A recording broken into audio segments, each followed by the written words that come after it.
Quero compartilhar com vocês hoje um texto que é muito impactante pelo cuidado de Deus.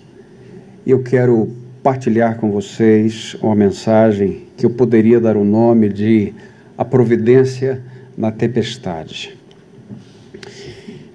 Há muito de se falar de tempestade, mas há poucos com experiência real de tempestade.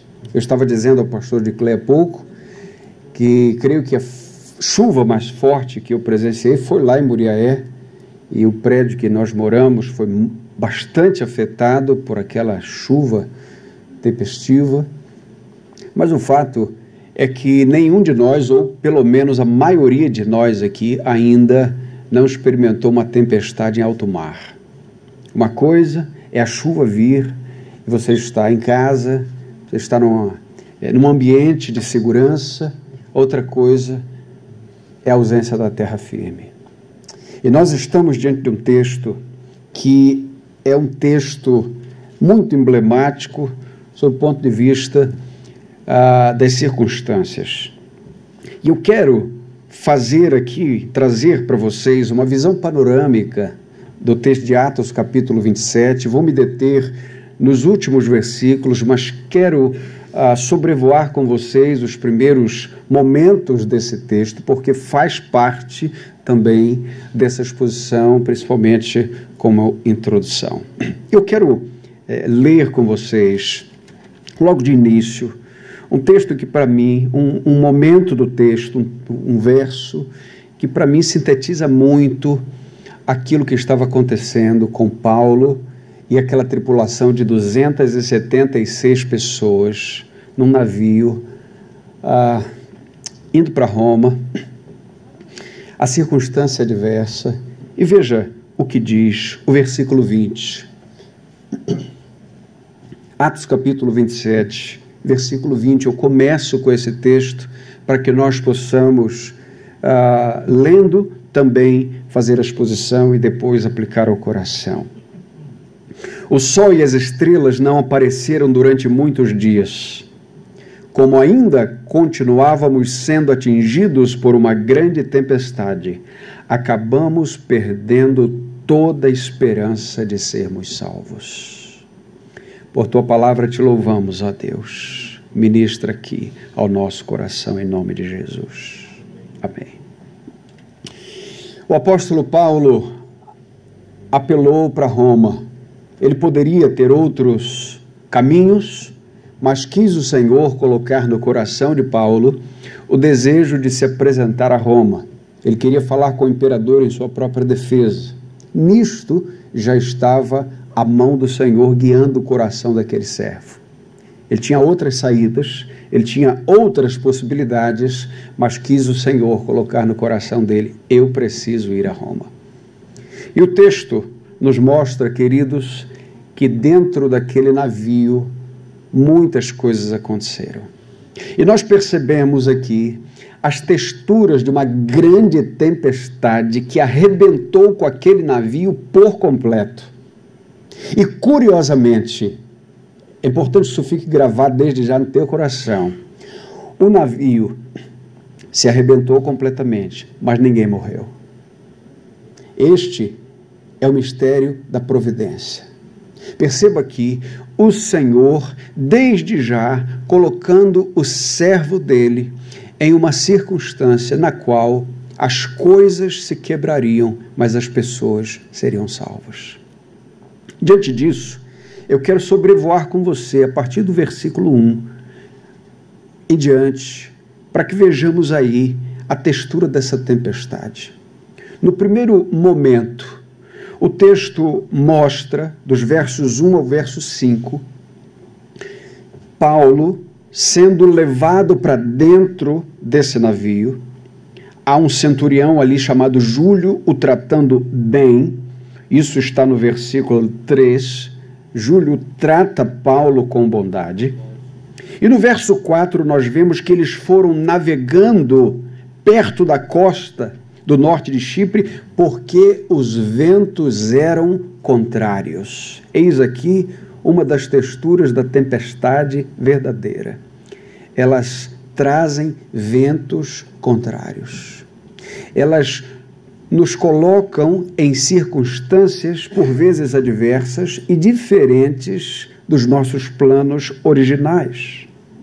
E veja, a partir do verso 6, você percebe, e eu também percebo, que esta tempestade é incontrolável. No verso 7, o texto diz que eles estavam navegando lentamente. E ainda no verso 7, o texto diz que o vento não lhes permitia ir mais adiante. E no verso 8, o texto começa dizendo que eles estavam margeando com dificuldade. Veja então quantas palavras expressam a essência de uma tempestade: dificuldade, impossibilidade, andar lentamente. Mas não é só isso que nós vemos no texto de Atos 27. A partir do versículo 9, você percebe alguns tipos de pessoas, alguns tipos de navegantes que estavam ali. Primeiro, você percebe aqueles que temiam ao Senhor. E vamos voltar ao verso 2, porque o texto diz: então partimos. E este partimos fala também de Lucas, que está registrando esse momento, porque Lucas registra o livro de Atos. Lucas está nessa tempestade. Paulo está nessa tempestade. Mas há também no verso 2 Aristarco, macedônio de Tessalônica, nesta tempestade. Isso nos mostra que os justos também passam por elas. Ali 276 pessoas, mas tem crente, tem gente que confia em Deus. E não havemos, é claro, queridos, e não haveríamos de perguntar a Deus a razão pela qual passamos pela tempestade, porque os crentes também passam por elas. Agora veja, há aqueles que não se atentaram para a direção de Deus. Veja no verso 9.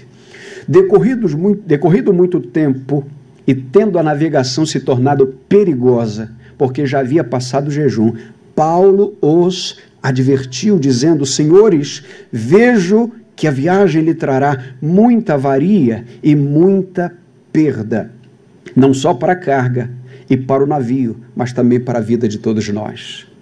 Aquela tripulação e aqueles homens, aqueles prisioneiros estavam ali. Paulo, você precisa entender que ele é um prisioneiro naquele navio. Todos eles foram avisados por Paulo, aquele que é representante do Senhor. Mas veja, dentro deste grupo, daqueles que não ouvem a voz de Deus, estão aqueles que gostam de ouvir, em primeiro lugar, os especialistas e não a voz de Deus. Veja o verso 11. Mas o centurião dava mais crédito ao piloto e ao dono do navio do que o que a Paulo dizia. Perceba que eles não estavam atentos ao Senhor dos mares, mas ao dono do navio. E quantas vezes as pessoas dão mais créditos aos especialistas do que à palavra de Deus. Mas há um outro grupo aqui, aquele grupo que gosta da voz da maioria. Veja o verso 12. Como o porto não era próprio para passar o inverno, a maioria deles foi da opinião, que de lá seguissem para a viagem. Além desses, tem aqueles que gostam das suas próprias suposições. Veja o verso 13, soprando o vento sul de forma amena. Agora veja, e supondo eles terem alcançado o que desejavam, levantaram âncoras. Dentro desse navio tem aqueles que confiam no Senhor, tem aqueles que confiam nos especialistas, tem aqueles que vão pela cabeça da maioria e tem aqueles que vão pela própria cabeça. Mas veja o que esta tempestade traz como perda, e é comum que isso aconteça também nas tempestades da vida. Em primeiro lugar, a tempestade ela é caracterizada pela perda do controle das coisas. O verso 15, acompanhe. O navio foi lançado para fora do curso, sendo-nos impossível navegar contra o vento. Cedemos à sua força e deixamo-nos levar. Chegando perto de uma pequena ilha chamada Cauda, foi com dificuldade que conseguimos segurar o bote salva-vidas. E no final do verso 17 o texto diz: baixaram as velas e se deixaram levar. Tempestade significa perda do controle. Em casa, naquele dia da grande tempestade, da qual disse a vocês, nós não podíamos fazer nada. Colocamos-nos no lugar mais seguro da casa. As portas se quebrariam? Não sabíamos. Uma das janelas do prédio foi jogada quarto adentro, arrebentando a porta lateral. Isso poderia acontecer conosco? Não sabemos. Do lado de fora não tínhamos controle de nada. Mas veja, há também a perda de recursos aqui. Além do controle, se perde recursos. Verso 18. Como fomos violentamente atingidos pela tempestade, no dia seguinte começaram a jogar a carga ao mar. E ao terceiro dia, com as próprias mãos, lançaram fora a armação do navio. Carga, armação do navio, tudo sendo perdido, todos os recursos por causa da tempestade. Mas o pior de tudo não foi isso. O pior de tudo está no verso 20 que lemos, é a perda da esperança. O sol e as estrelas não apareceram durante muitos dias. Como ainda continuávamos sendo atingidos por uma grande tempestade, agora acompanhe comigo, acabamos perdendo toda a esperança de sermos salvos.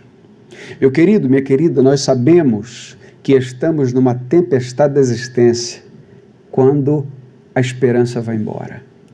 Quando olhamos para um lado, quem sabe até tem um recurso, olhamos para o outro, até as pessoas estão ali, mas a esperança já se esgotou. A angústia já se instalou no coração. E a angústia não é uma tristeza comum. A angústia é uma tristeza de fim da linha, de gosto de morte, de final. E eles estão aqui assim. Bom, diante disso, nós precisamos identificar aqui 3 instruções que podemos absorver para nós, sobre como nós podemos passar pelas tempestades. A primeira, nós precisamos nos atentar à voz de Deus. Vamos repetir? Precisamos nos atentar à voz de Deus. Primeira coisa, esqueça a maioria. Esqueça os especialistas por enquanto, eles são importantes. Mas não tem ninguém mais especialista do que Deus. Esqueça as vozes da sua cabeça. Esqueça a tua própria convicção. Verso 21 diz que depois de passarem muito tempo sem comer, Paulo se pôs em pé no meio deles e disse: Senhores, deverias ter me ouvido. Para não ter partido de Creta, para evitar esta avaria, esta perda, agora vos aconselho que não vos desanimeis. Pois não se perderá vida alguma entre vós, mas somente o navio. Preste bem atenção nisso. Isto aqui é curioso. Nenhuma vida perdida, somente o navio. No meio do mar, como assim? Isso não parece ter muito sentido, mas é a palavra de Deus, devemos nos atentar para ela.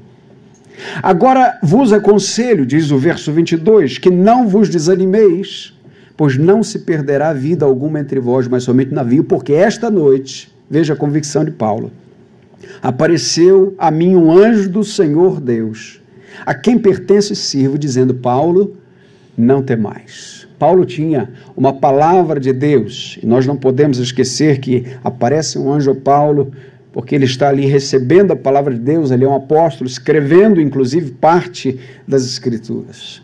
E ele tem uma palavra de Deus: Paulo, não temas, vai tudo por água abaixo, menos a vida de vocês. Paulo, o navio vai quebrar todo, mas 276 pessoas vão sobreviver a essa tempestade. Isso não parece plausível para mim, isso exige fé. Mas, meus irmãos, olhemos ao redor, o que não nos exige fé hoje? Há pessoas que têm fé em instâncias humanas, fé nos especialistas, fé em governo X ou Y. Onde está a nossa fé? Está aqui alguém que sabe que, tendo ouvido a voz de Deus, o fim da linha ainda não chegou. John Piper, certa vez, disse que nós somos imortais até que Deus cumpra o seu propósito na nossa vida. Deus cumpriu tudo? Cumpriu. Se não cumpriu, você ainda tem alguma coisa para viver. O fim da linha pertence ao Senhor. E Paulo sabia que não estava no fim da linha e não tinha muita conexão com a realidade, um navio se quebrar todo e afundar e 276 pessoas sobreviverem. Mas essa era a palavra de Deus. E veja como eles obedecem. No verso 27 diz que quando chegou a 14ª noite, ou seja, depois de 14 dias de tempestades, sendo nós ainda impelidos pela tempestade no mar Adriático por volta da meia-noite, Paulo gostava de meia-noite, é só ver Atos 16 também, ele cantando e orando com Silas, hinos ao Senhor.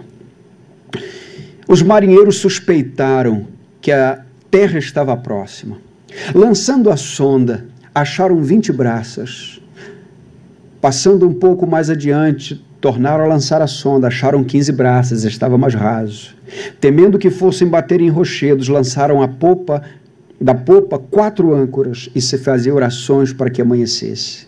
Verso 30, procurando os marinheiros fugir do navio, tendo arriado os botes salva-vidas ao mar, sob pretexto de lançar âncoras pela proa, Paulo disse ao centurião, ouça isso, e aos soldados, se estes homens não ficarem no navio, não podereis salvar-vos.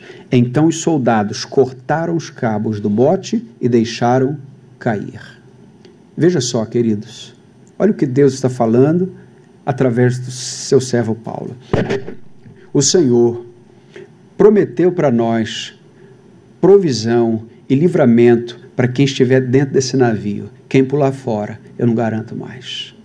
Por vezes, nós queremos uma janela para sair das circunstâncias difíceis, sendo que a palavra do Senhor nos orienta a que permaneçamos para que vejamos a mão da providência ali.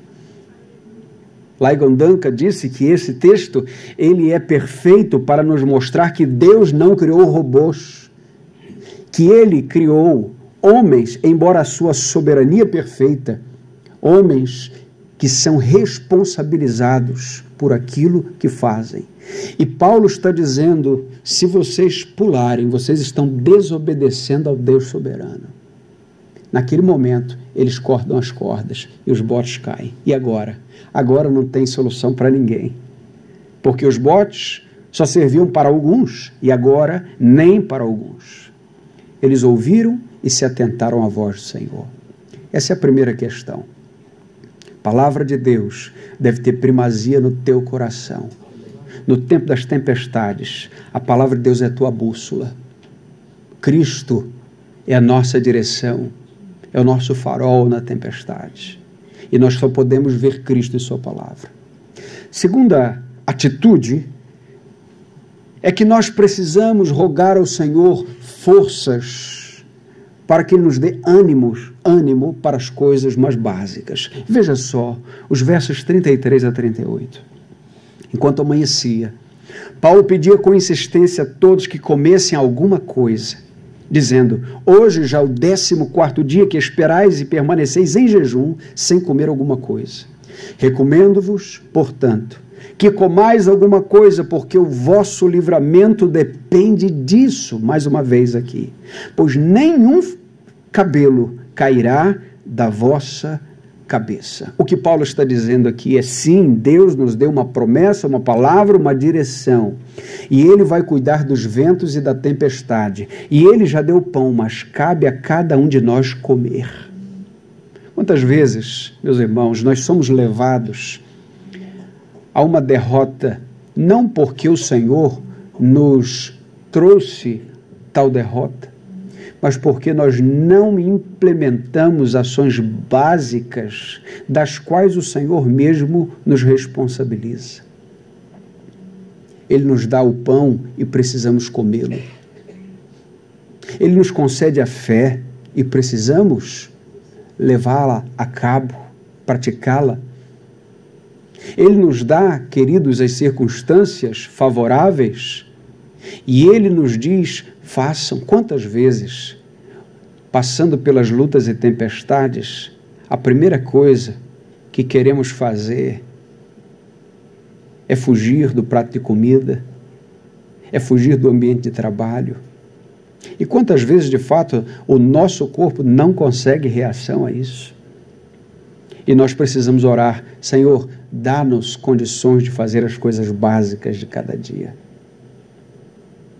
Paulo está mostrando: o Senhor vai cuidar do que é da parte dele, mas nós precisamos obedecê-lo nas coisas que são mínimas. Comam o pão, faça o que pode ser feito. E veja que coisa linda, dito isso, verso 35, tomou o pão, deu graças a Deus na presença de todos e partindo-o, começou a comer. Então todos se animaram e comeram também. Lucas está falando, éramos ao todo 276 pessoas no navio. E depois de se satisfazerem com a comida, começaram a aliviar o navio, jogando trigo ao mar. Agora eles estavam mais fortes. Agora eles podiam trabalhar para tirar a sobrecarga do navio. Por fim, depois de ouvir a palavra e depois de fazer aquilo que podemos fazer, agora não há mais muita coisa a fazer. Precisamos agora crer na mão da providência. Vou repetir. Crer na mão da providência. Você obedeceu a palavra? Obedeceu. Você fez o que tinha que fazer? Estava ao seu alcance? Sim. Agora, quando não tem o que fazer, é aguardar pelo Senhor. Veja o que está acontecendo. Quando amanheceu, verso 39, não reconheceram a terra, mas viram uma enseada como uma praia e resolveram, se fosse possível, encalhar ali o navio. Soltando as âncoras, deixaram-nas no mar, desatando ao mesmo tempo as amarras do leme. E içando ao vento a vela da proa, dirigiram-se para a praia, dando, porém, num lugar onde duas correntes se encontravam, encalharam o navio e a proa, encravando-se, ficou imóvel. Mas a popa se despedaçava com a força das ondas. Então os soldados decidiram matar os prisioneiros para que nenhum deles fugisse escapando a nado. Mas, veja o mas de Deus, coisa linda. Mas o centurião, o Júlio, que estava lá no início, querendo salvar Paulo, veja a mão da providência, impediu-lhes este intento e mandou que os que pudessem nadar fossem os primeiros a lançar-se ao mar e alcançar a terra, e os demais se salvassem, uns segurando-se em tábuas e outros em quaisquer destroços do navio. Agora veja a última frase. Assim, todos chegaram a salvos à terra. O navio se quebrou, gente?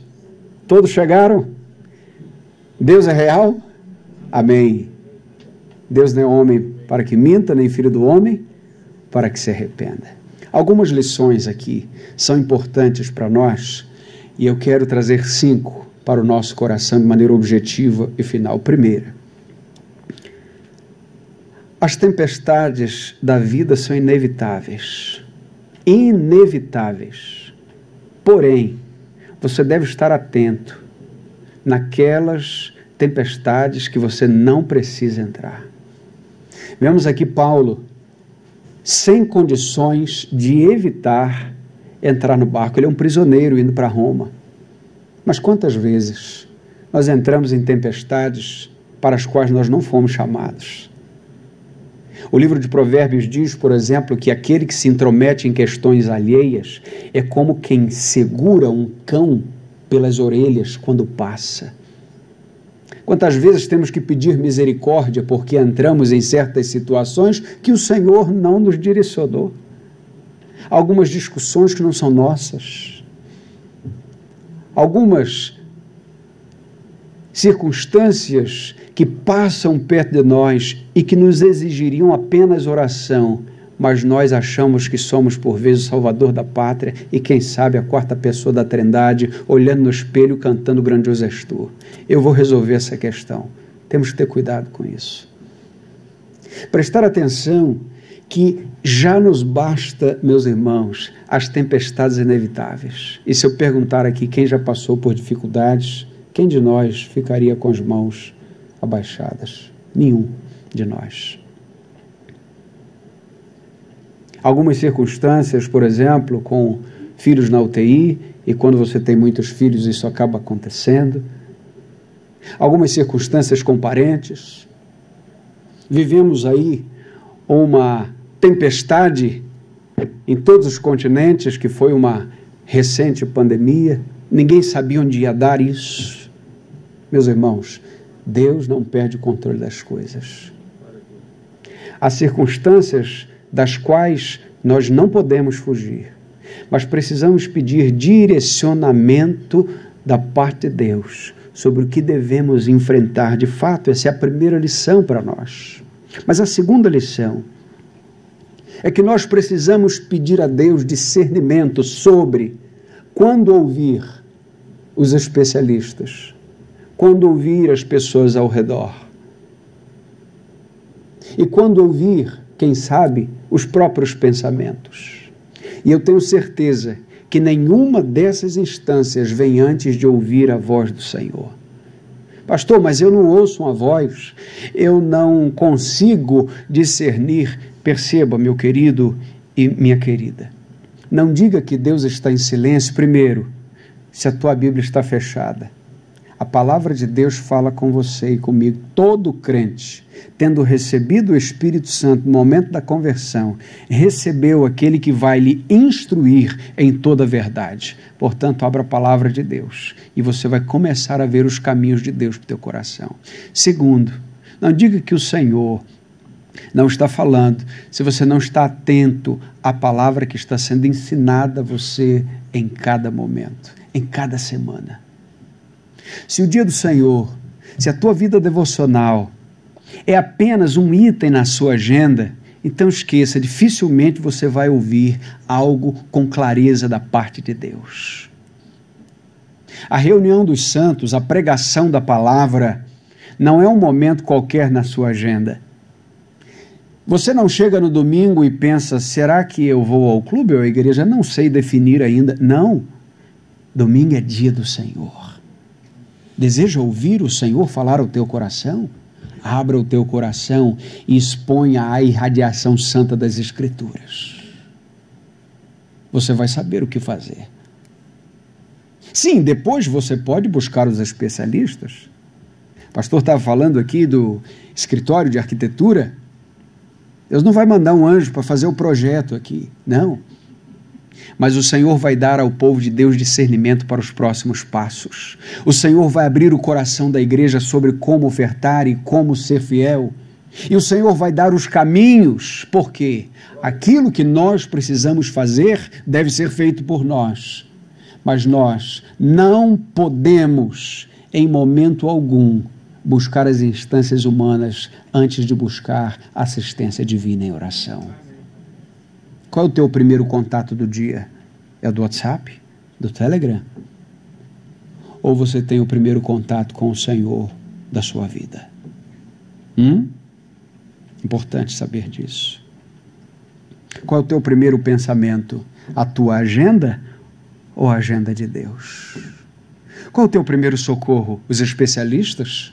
A maioria? A tua família? A voz humana?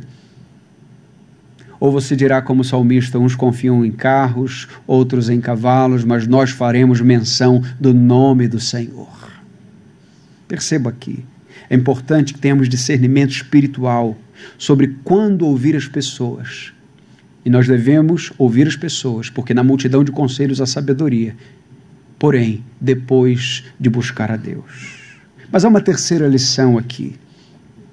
A terceira lição é que nem sempre Deus acalma a tempestade. Às vezes Ele acalma o nosso coração na tempestade. Tem tempestades que não passam.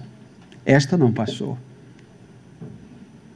Deus não fez com que a tempestade parasse, mas Deus deu condição ao seu servo, 14 dias sem comer, parar no mastro de um barco com movimentos nauseantes, pouca luz, competindo com o barulho das ondas e da chuva e dizendo: não temais. Perceba a importância demais aqui nessa palavra. Perceba que o coração de Paulo estava calmo. E o coração daqueles homens também foram acalmados. Os homens tiveram o coração acalmado. Perceba que há tempestades que nunca vão embora da sua vida, mas o Senhor estará com você. Meu pai, falecido desde 2012, saudade, pastor Gilson Cabral, era uma criança comum, brincando no interior de Colatina. De repente se deitou com dores fortes e dali para frente só pôde usar um par de muletas para andar. Aquela tempestade nunca passou da vida dele. Ele teve pólio na infância. Casou-se, fez um seminário, se formou em 1976. Pastoreou 2 igrejas. Teve 3 filhos, aliás 4. Uma adotiva. E outras mais de 20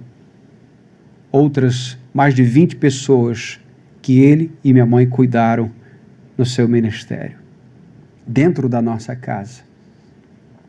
Partiu com o Senhor na glória, deixou as muletas para trás e foi para onde as tempestades não podem chegar. Deus acalmou o coração dele, enquanto a tempestade não passava. Eu tenho uma filha especial, e quando ela chegou, foi uma grande tempestade, porque eu não sabia o que fazer. A síndrome foi embora? Não, o temor foi embora. A tempestade não passou, Deus acalma o coração.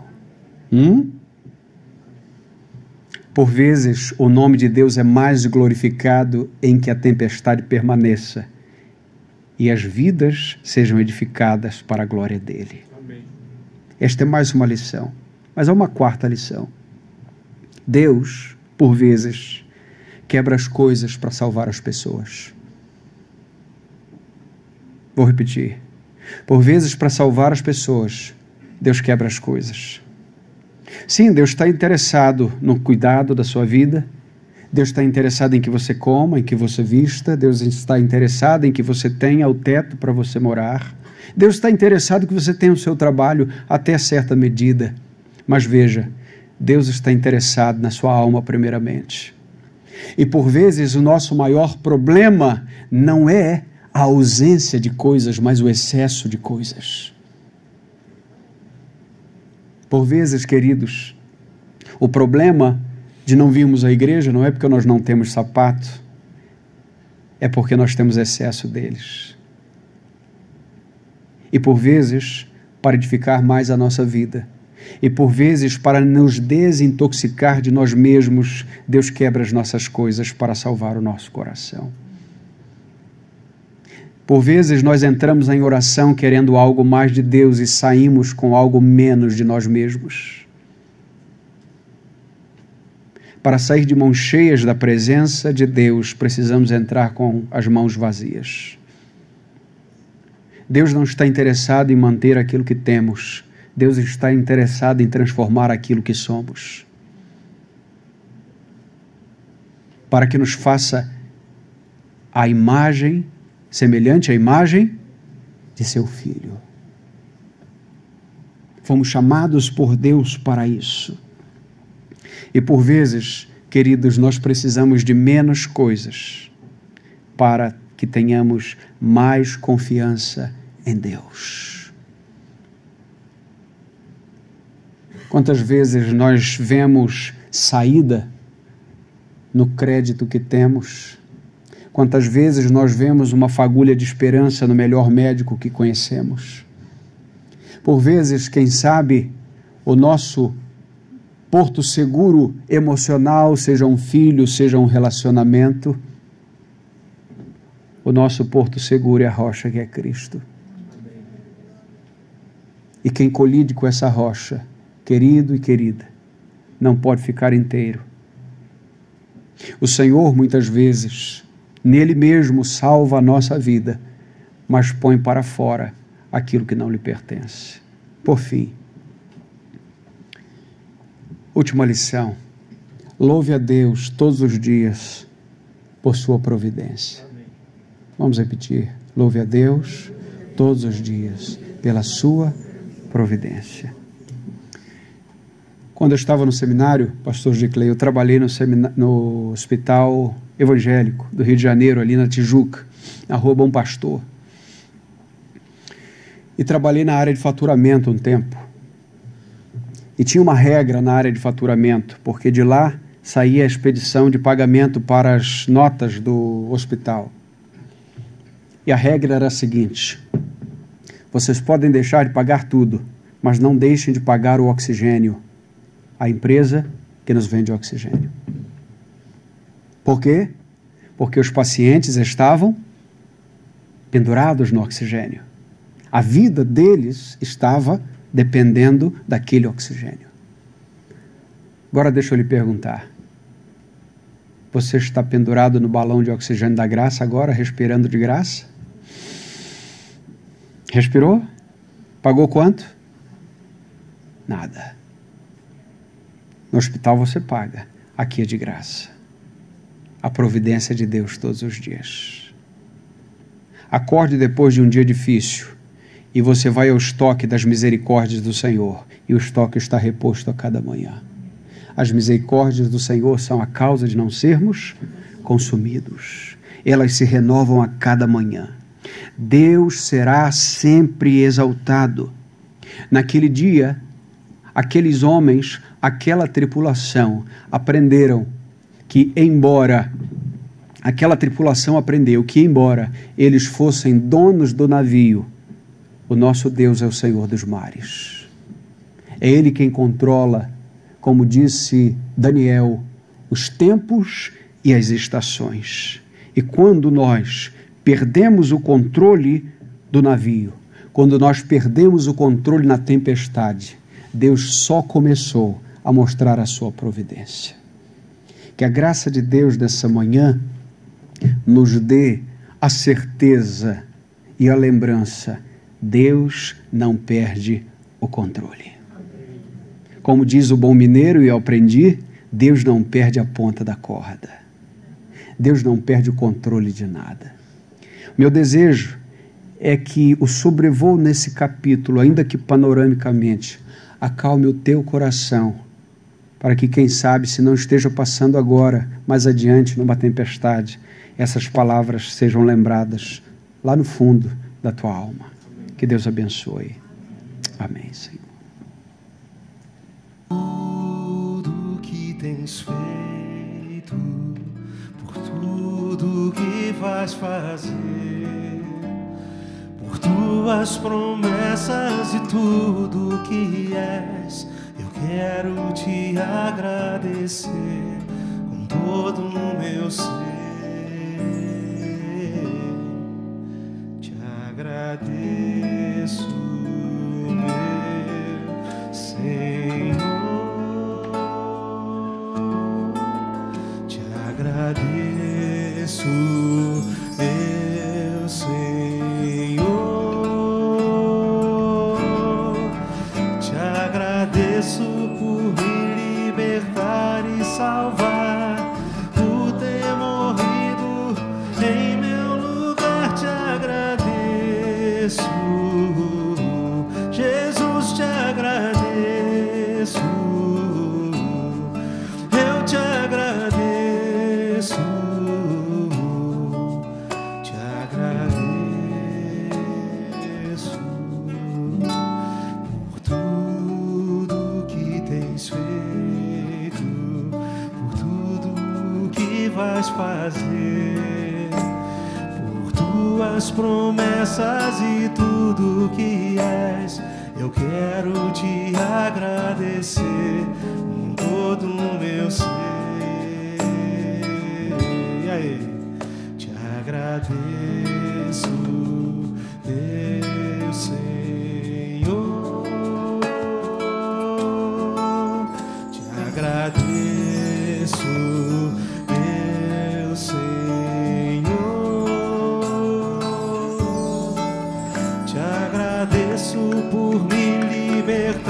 me salvar, por ter morrido em meu lugar. Te agradeço, Jesus.